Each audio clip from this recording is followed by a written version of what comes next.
Who you are defines how you build. First, I want to talk about my path to entrepreneurship. When I was an undergrad at Berkeley, I wasn't really thinking that I could ever be a founder. I didn't see founders like me. I didn't hear about entrepreneurship. Although entrepreneurship has been very key in almost my family. My mom is an entrepreneur, I'm a small business owner, yet I didn't see myself to actually be on this side. Other things I will share with you are my journey on building Atipica, being a Latina founder. Today's Latina Equal Pay Day. And Latinas only make 50 cents per the $1 that men do. And so we're severely underfunded as well, not only in Silicon Valley, but across all the tech and entrepreneurship ecosystems around the world. So what is Atipica? We basically power analytics for teams to understand really how they're doing on diversity. We do things outside of self-reporting because not everyone will self-report. I'll go into it, but we really believe that this is the most key and pressing business issue out there. Inclusion, belonging, diversity, employee activism, ethical tech, all of those things I will touch upon during my chat today. And obviously I will leave some time at the end so that if you have any Q&A, you'd be more than happy to ask me some questions. Actually, this is really funny. I will start here. Atipica was born on this campus, ironically, exactly 5 years ago. I was asked by USA Today to do a closed event at Stanford Law to talk about this pressing issue of diversity and inclusion with leaders of Facebook and Google, VPs of diversity and inclusion, and the Reverend Jesse Jackson, Stanford Law Professor Richard Thompson, to come and speak on this issue. A background about me, and I'll stay here. I usually do have a slide. I am an immigrant, and I grew up in Redwood City. So I was a child. I tell people that my culture and my birthplace is in Mexico, but my hometown is Redwood City. I live 3 blocks away from your mom. When I was probably your age, I didn't think that I would ever live near my mom in my 30s, but here I am. And Redwood City is my home. I grew up there before a lot of the changes that you're seeing around the Bay Area. I tell people that I knew Mountain View before there was a Google, and that the only reason I would go there to go to Shoreline to go see the Fugees play a concert. It's important for me to acknowledge that even as a child that grew up in the Bay Area, I never saw myself being an entrepreneur. My mom was a house cleaner and was also a nanny to a lot of tech executives during the 90s.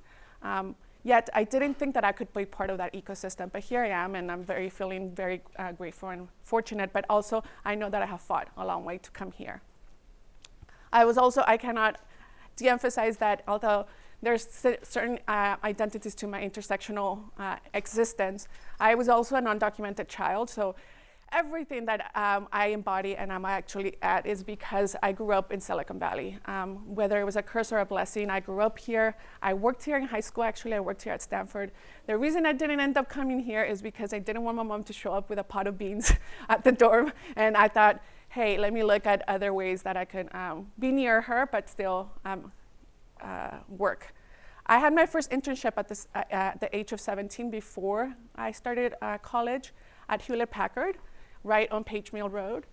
And I didn't see, again, no one that looked at me. And once I started my first intro to engineering class, it was right away that I decided I didn't want to be in this industry. Ironically, because of how I grew up here, here I am.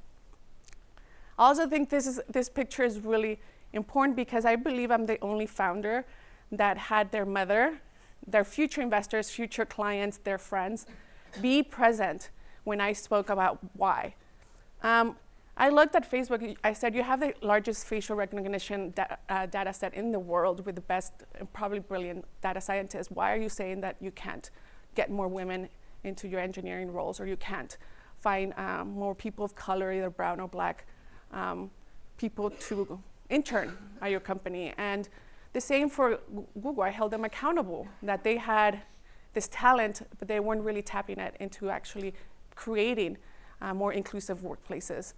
They didn't answer me, so I said, okay, well, I was supposed to travel around the world, and I decided to postpone my travels to fund this company. I was just explaining to my friend 2 weeks ago that this has been my longest job in tech, 5 years and counting. But it is when you're a founder or an entrepreneur, you're passionate enough, you keep going. I've worked on a lot of tech companies. Another thing that is very interesting to me has been that I founded an enterprise startup, even though most of my career has been in consumer web. But also, I sit on a lot of the boards that you probably hear of, like Anita Borg on the Diversity Council, the Women of Color Council. They put on Grace Hopper. On code.org, I believe I just got an email for their annual dinner. So for me, it's really important not to just talk about it, build a company around it, but actually do something and contribute back. Why this matters to me and to everybody. Everything here is changing. Whether it's a demographic, I was just reading about an app built by women house cleaners in New York for themselves, where they actually, it's part of the gig economy. They're actually, they deploy all of their apps to make sure that there's livable wages to all the sort of domestic or house cleaners in New York. So people will use technology to unionize, to really make sure that they live in a world that is just and fair. More women are entering the workforce, as we all know. 10 years ago, I wouldn't have imagined a room like this. I wouldn't have imagined like the changes that have been made by all of the women that have contributed. Some of them alumni of here, but otherwise, a lot of women that have paved the way so that everybody feels like they have a fair chance. And also, we have to think about all of those different paths. Where I find really interesting is that a lot of my clients understand it, but it's not necessarily a way to think it's good, it's ethical, we should invest in diversity and inclusion. It's a business imperative.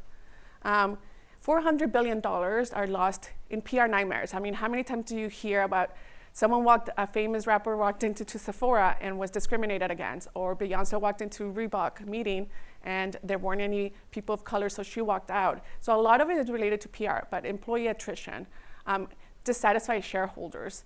We see all of the sort of movements that happened a couple years ago by women in tech are still affecting companies that have gone public and they're still not doing well, that their culture is not, has not really healed from those things. So I do believe that this is not necessarily, it feels good, that this is a business imperative for the future.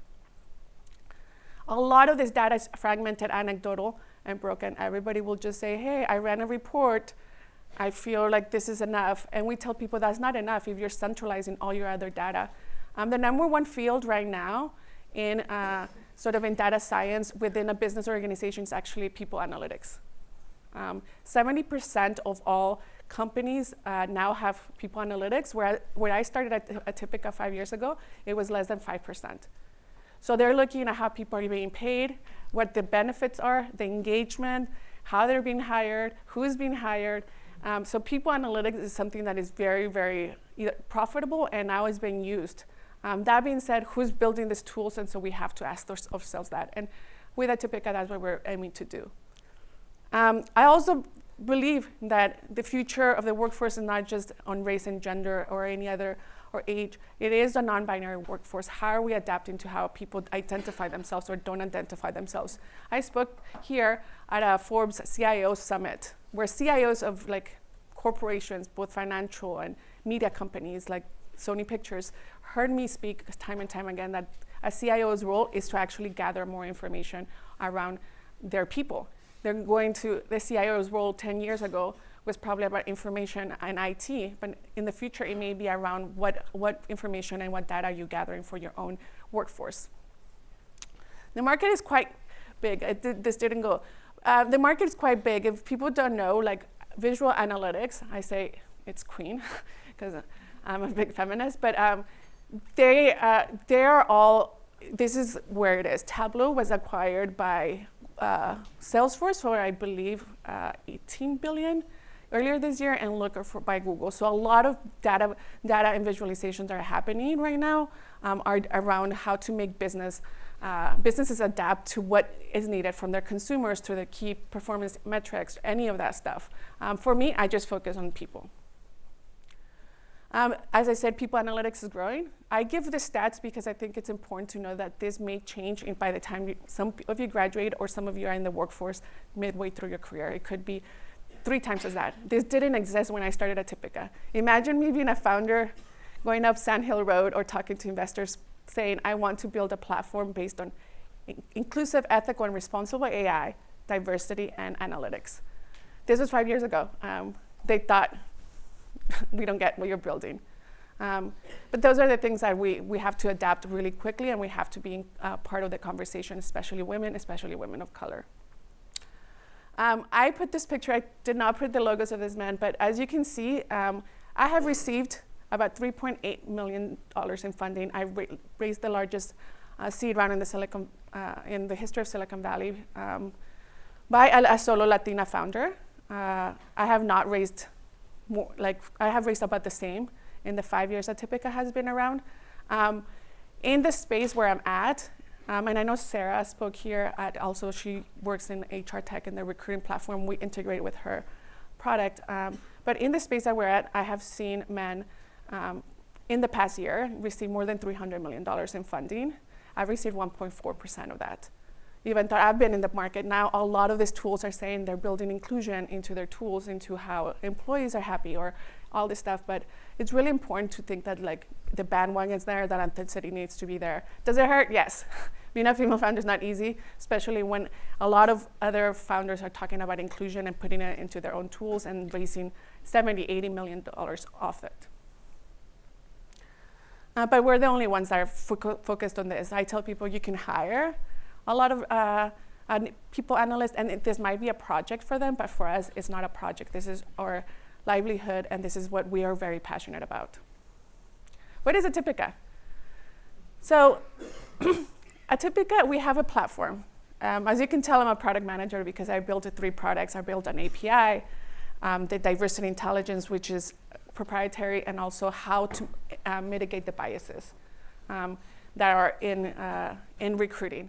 I've started out with Atipica thinking it's the recruiters. They have biases. And we realize that data shows that it's not the recruiters, that there's different ways to understand where biases come from, but you first need to give them the data. The diversity intelligence was actually something that leaders asked me. I want to see reports based upon how people are moving throughout the funnel. We want to see who came in. Did this event really pay off? And so we built that as well. And then one of our clients, Netflix, and I decided that, hey, we don't need a different product. Can you build an API so that we can just use your technology and layer it on internally in our dashboard? So we did. How are we different? And this can be, and you can ask me, how is this ethical, not ethical? What are some of the legal? So I decided that a lot of, in recruiting, you'll see what is your race or ethnicity or your gender. And that's the EEOC, the Equal Employment Opportunity Commission report. That is voluntary, you don't have to answer it. Some people answer it, other people don't. Some people answer one aspect of their identity. I may answer that, hey, I'm Latina, but I may not answer that I'm a woman. It depends, but there's a lot of data gap, but people are making goals around this. So 30%, if you fill out 30% at the top of the funnel, then 90%, then 70% of that, you don't know and you're making goals, or the business are making goals. I also decided, I know exactly how automation and recommendation systems work and what aspects of your identity are being taken. Obviously, data and privacy, we were just talking, the professor and I, on the importance of data and privacy. So how Atipica ended up getting a 96% accuracy rate on gender. Our training set is very diverse. We take government data, everything from the EOC to census. So it's really important. For 2020, I'm going to volunteer for the census as well. Census, location, universities, and the university demographics. So Stanford probably looked very different 10 years ago than it will look like in 2020. And then we learn from it. We use our own ML models to actually to actually think, okay, if someone's named Laura and their last name is Gomez, most likely to be Latina, and A in Latina names usually end with being attributed to females.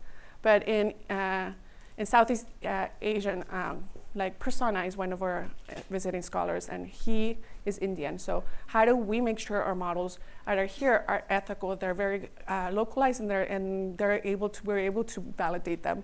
We do the same with race. I got my master's in the social construction of race. So when people say, can you internalize this to the UK, we cannot. Because then we need to look at census data in the UK. We need to look about what people identify as. And that is very nuanced. So we don't do that. We've done this here based upon what my knowledge is of the racial component of the United States and how people are self-identifying. So yes, we are 96% accurate in inferring gender, and 91%, up to 91% on top of the funnel. A lot of people think that it's based just on names. That's the foundation, but that's only about 67% accurate. The rest we've really worked on it over the past 5 years.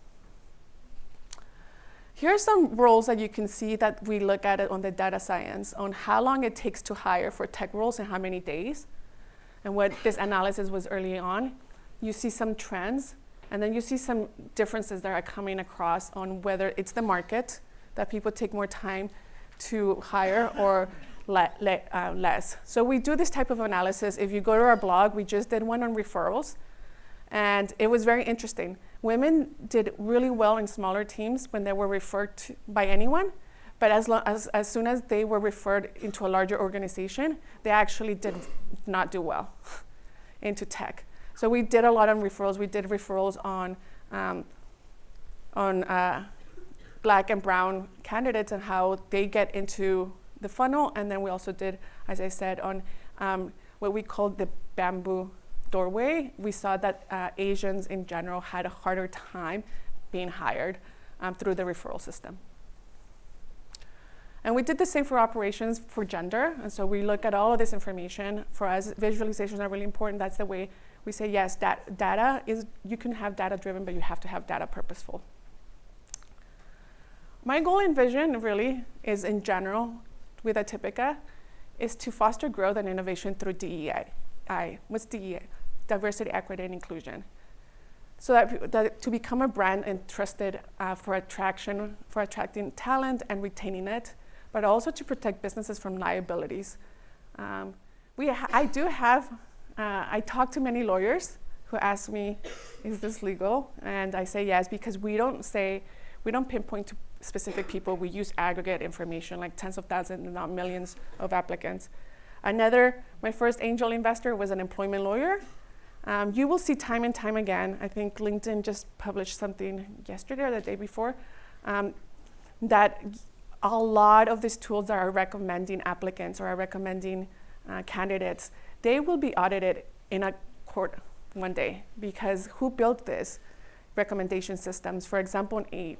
Some people, like myself, when I got into the workforce, maybe my major didn't exist, or now it's the equivalent to something else, right? Maybe statistics, now it is data science. But if the recommendation system says that we're only looking for data scientists, it's actually being ageist. So a lot of the tools in our space are actually going to, and you see this time again, even in consumer, you see recommendation systems. I spoke at Women in the World, one of the largest conferences. Oprah opened the stage, and then I was on that stage the next day. That was really amazing. But we talked about automation and artificial intelligence is going to disproportionately affect women, especially women of color around the world, not just in the United States, because those are the ones that are manual. It will also think about ethics. Facial recognition for Black women, obviously we've seen the studies time and time again.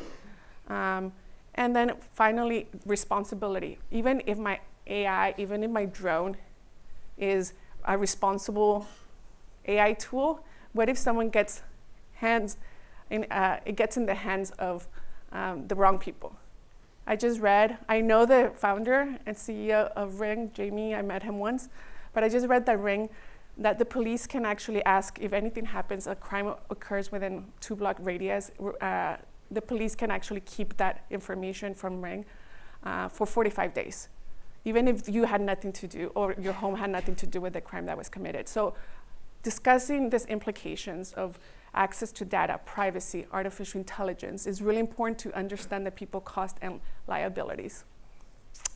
I will end there, but I want to just take a step back and put my email here in case anyone doesn't want to go into the Q&A. For me, I spoke a lot about my product, about my company, about the space that I'm in. I want to speak really quickly, and I don't like having as many slides there because you can never really understand what it is to be a founder nowadays. It is hard. Everybody's always talking about the recession's coming. That being said, I feel it's the greatest equalizer as it relates to building something out of sheer passion. I never saw myself on the stage. I never saw myself as a founder. But my friend, he built this very awesome oven, smart oven. And what he wants is people eating healthier and making sure that food doesn't go to waste. And so when we go through, and he does not anything look like me, or is within this circle of like what my activism is, but we're all founders. We all started building for some reason, something that we wanted. We went through fundraising process. We went through entrepreneurship for whatever reason. I always like to tell this story. Mine has a lot of purpose because I'm very passionate about it. But everybody has passion, even when you don't know or you read. There might be some founders out there like, I just solved a business problem, and that's okay too. But I remember I talked to this entrepreneur from South America one time, and he was really passionate about having access to air fresheners that he can control remotely. And I was like, okay, but we talked. And I realized that this was based upon some sensitivities that his wife had, things that he really wants. That smell is actually really important when you go into your home after work. And he did a lot of studies on that, but he was so passionate about it. And so I honestly do believe that entrepreneurship is something that I hope anyone here, whether you may not become an entrepreneur. I started working at startups right after college, so I've always been part of smaller startups that grew. When I was at Twitter, there were less than 50 employees. I was the first Latina there, and then I ended up heading localization and left when there were almost 2,500 people. So, but I saw what entrepreneurship was through all these early experiences. And so for me, it's really important to talk about importance and just how amazing it is. Right before I came here, I looked at my phone, and I probably got one, like, if not, I can't divulge a lot, but if not, one of the most important emails of my career as a founder, and for my team, and for my investors. I also chose wisely my investors. And my board members. All entrepreneurs will be faced with taking the money from certain people that you may not agree with, or backgrounds or firms that didn't do so well on being respectful or are not as supportive. But I really thought long and hard. I turned down money from people that I just couldn't really imagine to be in my board. So those are some of the learnings that I had. But I don't take away that it is sad to me that Cecilia Corral, who was actually undergrad here, and she went through YC, that she had to make her own list of how many Latinas have gotten over $1 million in funding. And so far we have 25 that we found across the United States. And that statistics should not keep the same. So definitely the struggles there, but we all have the solidarity of whether we build something out of passion or we are in the same circle of who we are to come here. Finally, to me, when people come, and I don't know who here is local, but when people come from other places to Silicon Valley, I explain to them why this is so important to me. My family still lives here. I am the face of like a lot of, I was at Coupa Cafe, and I invited the guy that made my coffee to come and hear me speak. I said, but it'll be online, because it's really important that the communities that serve us, the communities that I'm a part of, are actually are seen. So I tell people that my nieces, Elena and Natalia, they can't be where they can't see. And so for me, it's important to speak at events like this. It's important to actually talk about the activism that I do. not only through being a founder and through the tools I'm building, but also through just sheer existence to move forward. And so for that, I will leave it open. There is about 20 minutes or 19 minutes for Q&A. Any questions that you may have, please feel free. There's a lot of questions. You can ask me anything. Go ahead. You showed a lot of graphs about race and gender, and you touched on ageism. Mm-hmm. Can you talk about the work you've done on that and how, in Silicon Valley, there seems to be a definite bias? Oh, the bias is there. So one of the things I did talk about was what we'd said, if like someone graduated 20 years ago in statistics, and now it's really just data science, to be quite honest. But they have a degree that the machine learning, so we did some of that. We also have looked at, we actually looked at something very interesting. We looked at in the summary section, where people say over 10 years of experience, just 10 years. But imagine if you're 21 or 22, you graduated. By the time you have 10 years of experience, you're gonna be 31, 32. That's actually quite young. That's not even ageism. But we noticed that the drop off of calling those individuals was really high. And then when we noticed where people put, even the length of the resume or where they put their education, and if they put like 2 or 3 more degrees, I have 2. Well, I have technically like 4, because I did double undergrad and double master's. But if they listed more than degrees, like they would seem that they're too overqualified for them, it would be tied back to age.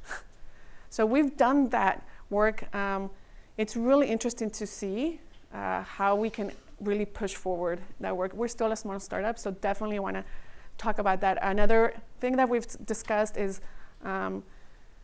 looking at ways that where people's zip codes are located, because San Francisco is mostly young people. They say there's more dogs than kids in San Francisco, so there might be ageism in locations, and so we're looking at all of that. On a kind of semi-related, pronouns on resumes and social media and LinkedIn are a whole new thing. I didn't see this 5 years ago. So pronouns now on binary and non-binary folks are really coming up. Project Include, the nonprofit that Ellen Powell runs, actually did a survey among startups, and 5% of all the tech workforce identifies as non-binary. So we're doing different types. Definitely, I feel like the older I get, the more I'm very passionate about this. I'll also talk about looking at data points that are meaningful to the workforce. So I explained this to a very, very powerful woman. She flies private jets with a very famous CEO.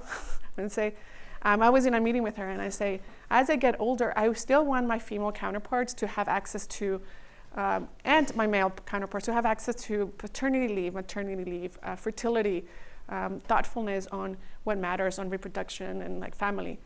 But as I get older, I may want a benefit on how to walk my mom through retirement. Or most women end up taking care of their mothers, and so like how can we support women as they're getting older in the workforce for their with their parents? And so those are also aspects that I think about on ageism. It's like that. Even the benefits sometimes are ageist towards not including where people are in the stage of their lives.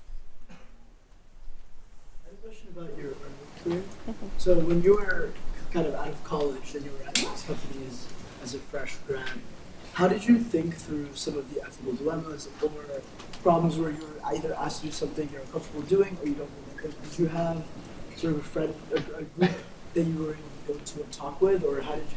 No. Could you repeat the question? Yes. So I will repeat the question. So as I entered my career into tech after I graduated, how did I really think about the ethicals or the social responsibilities of working at these companies? And did I have a support system? That's an excellent question. I worked as a contractor, the little red badge, at YouTube when I started off there. They had just been acquired by Google. And then content moderators were like the most depressed people. And you can see the same now in other tools. They would tell me some of the videos that they would see, and I would purposely not walk in that direction. And there were only 300 employees. I look back and I look back about, I'm also part of this other, like I don't have enough time, but I'm also part of this other organization called Build Tech with Trust, where we saw radicalization online not being held accountable by the tech companies, by the content that they're providing. And so after the mass shootings around white supremacy and radicalization, a bunch of women of color CEOs here in the Bay Area, we came and we built Build Tech with Trust as a coalition. And then we even submitted questions to Congress when Mark Zuckerberg went there a couple of weeks ago on the questions around the ethics. Going back to your question, if I could go back, I would have taken more ethics courses in college and thinking about what I'm building to complement my more technical or my more social degrees. Then I worked at Twitter. And the first time a dictator started tweeting on Twitter was Hugo Chavez, which is a dictator of Venezuela. And I was in charge of Twitter in Espanol. So I went to the general counsel there and I said, should we have a policy on how leaders or dictators should tweet on this platform if it threatens the citizens' lives or like does, but it was kind of like a passing thought. Do I wake up and think about it? Yes, especially given nowadays. So I do believe that I did not have that system. And so maybe this is my way of atonement of working for all the tech companies to try to reverse a little bit. I think after the 2016 elections, one of my colleagues at Twitter tweeted out, "What have we done?" And I just remember that tweet and I was crying. And then my partner worked early at Facebook. And so he worked through the API at Facebook. So he knows everything that happened there on data and the Cambridge Analytica stuff. So I think everyone in this industry is like really torn on how we can make a change and hold ourselves accountable.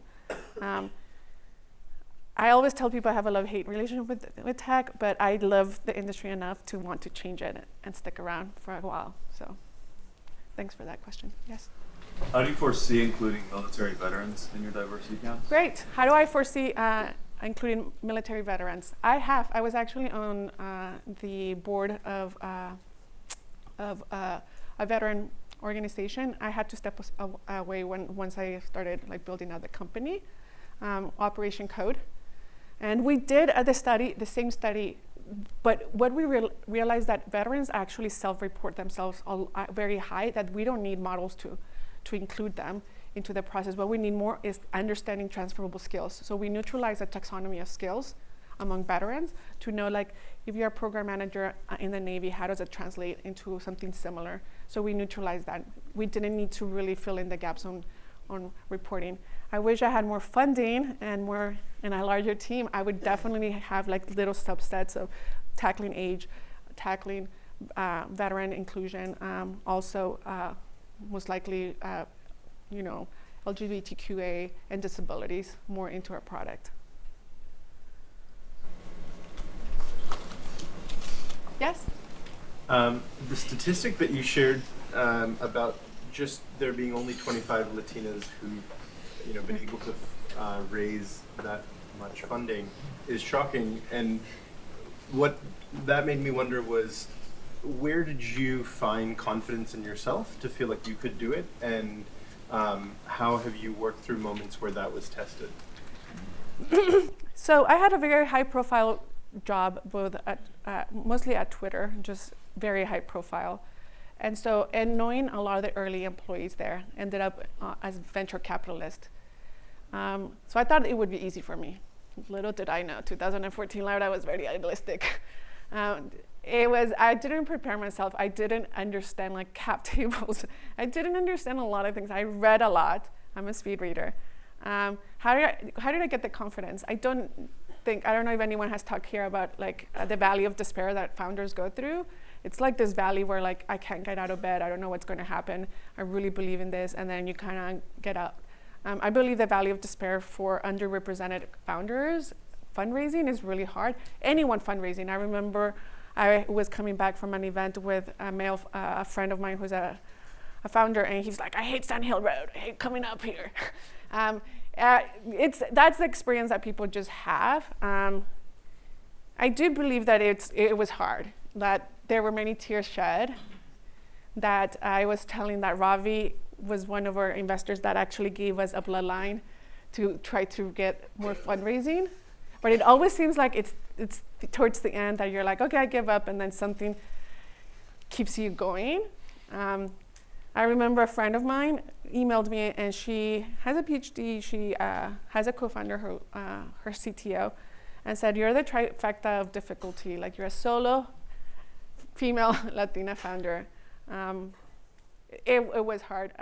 I like to share this because I think it's important, and people get shocked.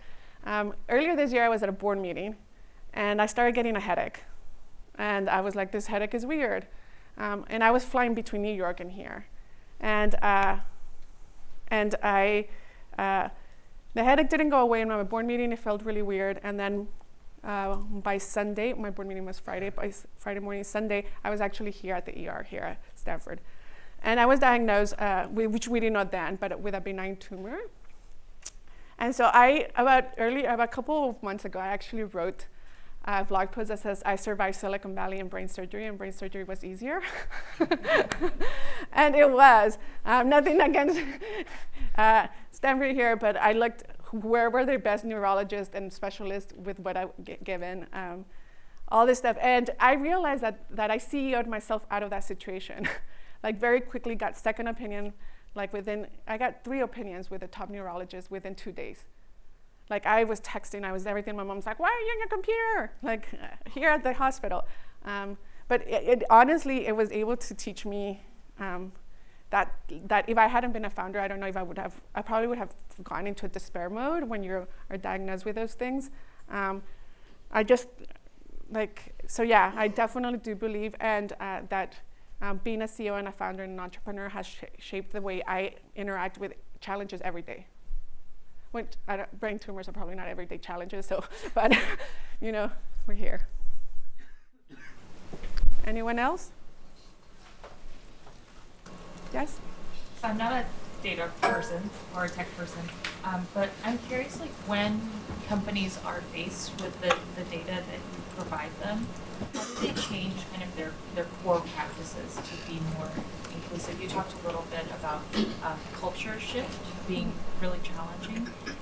Do you think that data helps to create some of that culture shift? Yeah. So the question is, how do business leaders and companies actually react to the data, and whether there's a shift in their behaviors? It's different. Some people will focus only on one thing, like gender. Other people will want to see more detailed information, like our reporting tool is just like, literally, I pulled a report the other day for a client. I was like, this is way too much data, but here it is.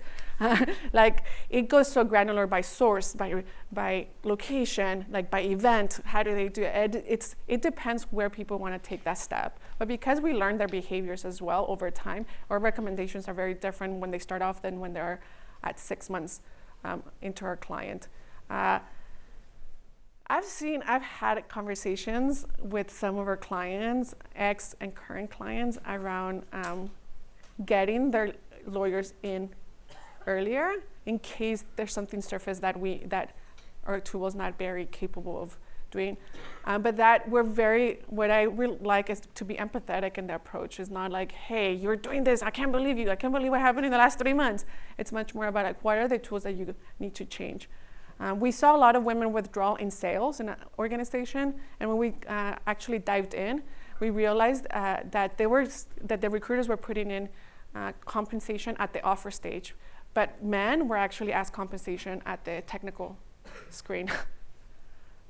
So we said, you might just want to talk about compensation in just a set amount of inclusive. So talk about also questions, like, instead of saying, hey, we have free food, come and work with us and look at our awesome food, think about, hey, we like to make sure that our employees are nourished. That being said, we are also very responsible on food waste. There's a woman outside of Atlanta, Jasmine Crow, who's doing the gritter. She does all about food waste, because it actually saves companies millions of dollars through tax. sort of breaks. And so think about all those inclusion components that are important to people nowadays, definitely. Other things that we're seeing a lot of is employee activism. So now we're asking our clients to actually ask about what are the things that are important to the candidates earlier on. One more.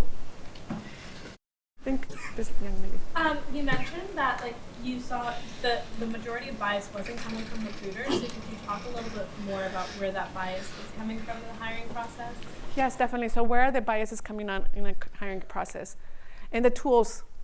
So if anyone here, either whether you're technical or not technical, if there's a tool that people are giving you, for example, if you're applying for a business role, they might use a tool like a spreadsheet or something like that, but that's not there might be some biases in the way that they present those numbers to different types of groups.